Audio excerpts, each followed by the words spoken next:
وزیر اعظم کی کرسی کے لیے ہم محتاج نہیں, ہمارا لیڈر محتاج نہیں, یہ کرسی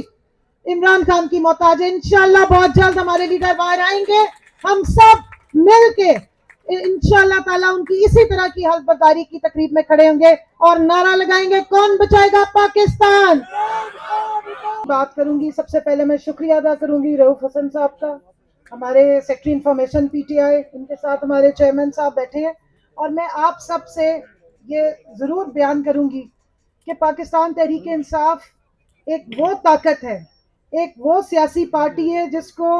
اللہ نے بہت معجزوں سے نوازا ہے. سب سے پہلے تو ہمارا لیڈر اللہ نے مہربانی کی ہے کہ پاکستان میں ہم سوچا کرتے تھے کہ علامہ اقبال کیسے ہوں گے, قائد اعظم کیسے ہوں گے, ہمارے جو پہلے جنہوں نے پاکستان بنایا تھا وہ لیڈر کیسے ہوں گے. تو جب ہم اپنے خان کو دیکھتے ہیں تو ہمیں ان سب کا منبع ان میں نظر آتا ہے, ہمیں ان سب کی ریفلیکشن نظر آتی ہے. لیکن ایک اور جو اللہ نے ہمارے پہ بڑی مہربانی کی ہے, پاکستان تحریک انصاف کا ورکر,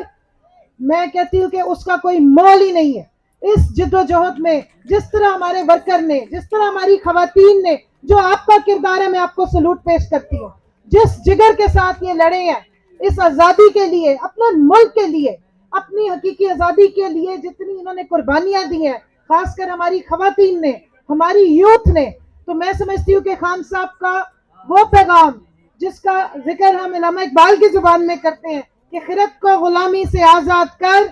جوانوں کو پیروں کا استاد کر, خان نے وہ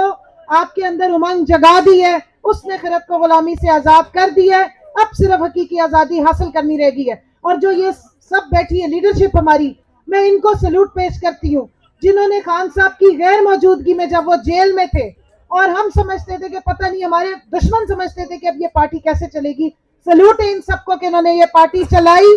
اس کو الیکشن تک پہنچایا, اور ان لوگوں کے دانت کھٹے کیے جو کہتے تھے کہ پاکستان تحریک انصاف کی ٹکٹ لینے والا کوئی نہیں ہوگا. الحمدللہ پاکستان تحریک انصاف نے کہ 3,500 امیدوار بھی پاکستان کی تاریخ کا سب سے ایک بڑا ہسٹری بنی ہے کہ ٹکٹ لینے والوں کی لائنیں لگی ہوئی تھی اور ہمیں سمجھ نہیں آ رہی تھی کہ کس کو دینی ہے ٹکٹ اور کس سے روکنی ہے. اور آج اگر پاکستان تحریک انصاف اس لیول تک پہنچی ہے کہ ہمارے جنہوں نے ہمارے خلاف سازشیں کی, جنہوں نے ہم پہ ظلم و ستم ڈھائے, ان کو سمجھ نہیں آ رہی کہ اس عوام کو اور اس پولیٹیکل پارٹی کو کیسے روکنا ہے, تو اس کی وجہ یہ پاکستان تحریک انصاف کا ورکر اور یہ قیادت ہے. اور میں خاص سلوٹ پیش کروں گی رؤف حسن صاحب کو, جنہوں نے ہمارا نیریٹو, جو کور کمیٹی کی میٹنگز کا نیریٹو, جو بیانیہ تھا, وہ ورکر تک پہنچایا. اور سلام ہے اس ورکر کو کہ جس نے اپنے لیڈر کی آواز پہ ہمیشہ لبیک کہا. صرف یہ بتاتی چلوں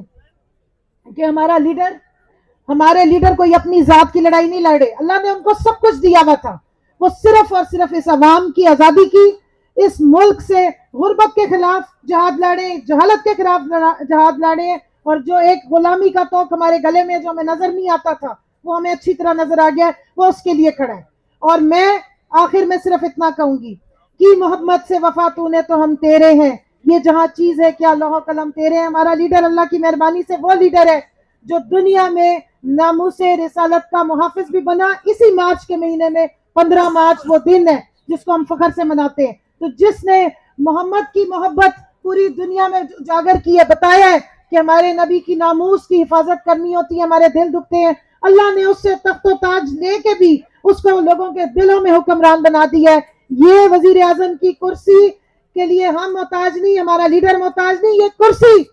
عمران خان کی محتاج ہے. انشاءاللہ بہت جلد ہمارے لیڈر باہر آئیں گے, ہم سب مل کے انشاءاللہ تعالیٰ ان کی اسی طرح کی حلف برداری کی تقریب میں کھڑے ہوں گے اور نعرہ لگائیں گے, کون بچائے گا پاکستان, کون بچائے گا پاکستان, پاکستان